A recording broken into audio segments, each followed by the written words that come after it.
from the Lakeside Newsroom of the Henrico Citizen, your hometown news source since 2001. This is the Henrico News Minute with publisher Tom Lapis.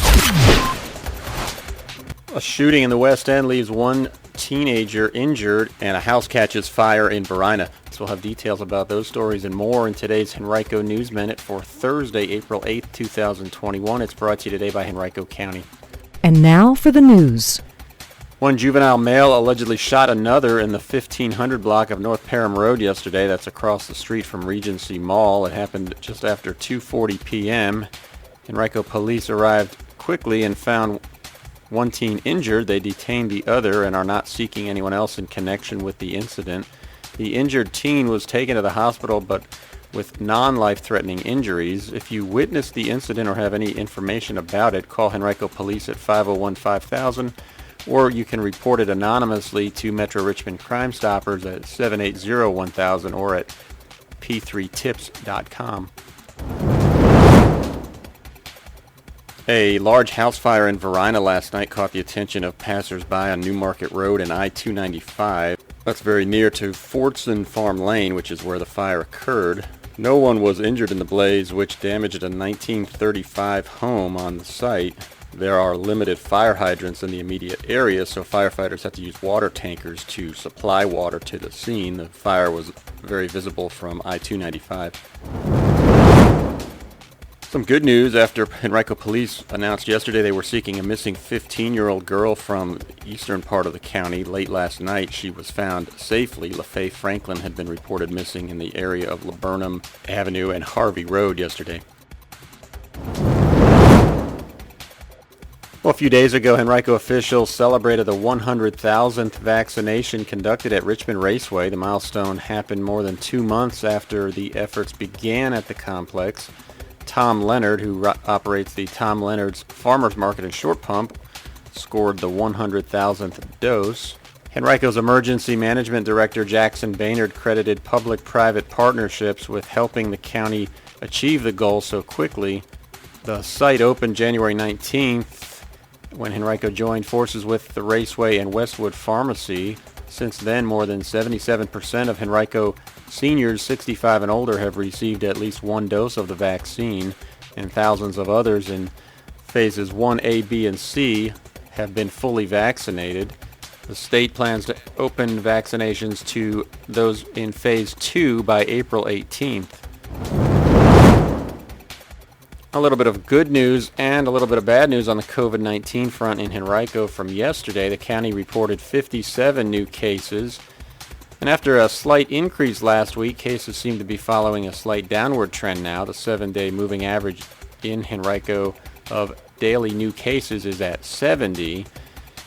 The bad news, though, is that the testing positivity percentage has continued to climb a bit, both for PCR tests, which have a 6% positivity rate, and rapid test encounters, which are just shy of 10% as of April 3rd. Back to some good news, though. Almost 118,000 people in Henrico have received at least one dose of vaccine. That's more than a third of the county's population.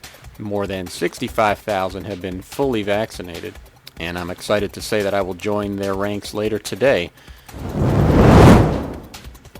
On Tuesday night, the 5 candidates for the Democratic nomination for governor of Virginia held their first televised debate, and if you missed it, we've got a full recap from our partners at Virginia Scope. You can check that out at our website, henricocitizen.com, by clicking on News and then Government. The Keep Henrico Beautiful Committee is looking for residential and commercial properties that are exemplary for its 2021 Landlover and Clean Business Awards. Those awards have been presented annually since 1995. They recognize home and business properties that are attractively landscaped, well-maintained, and litter-free. To be eligible, residents must perform their own landscaping and lawn care, and nominees also must participate in an ongoing recycling program such as composting, curbside pickup, or drop-off service. If you'd like to learn more or nominate yourself or someone else, you can visit our website, henricocitizen.com, click on News and then Government to look for this article. We've got a link to the nomination site. Nominations are due by Friday, April 30th. Registration for kindergarten is now underway. It began April 1st. If you have a child who will be eligible to enroll this fall, officials are encouraging you to register him or her as soon as possible. That helps as school divisions are planning for the fall so that they can decide how to allocate resources. Smart Beginnings of Greater Richmond is offering a number of resources and tips for regional kindergarten registration on its website at smartbeginningsrva.org, which also includes a list of frequently asked questions for families who are registering their children. A survivor of sexual assault is holding her annual fundraiser during Sexual Assault Awareness Month and is trying to collect underwear to donate to St. Mary's Hospital. Caitlin Jordan, a 2019 graduate of Randolph-Macon, was treated at St. Mary's after her assault.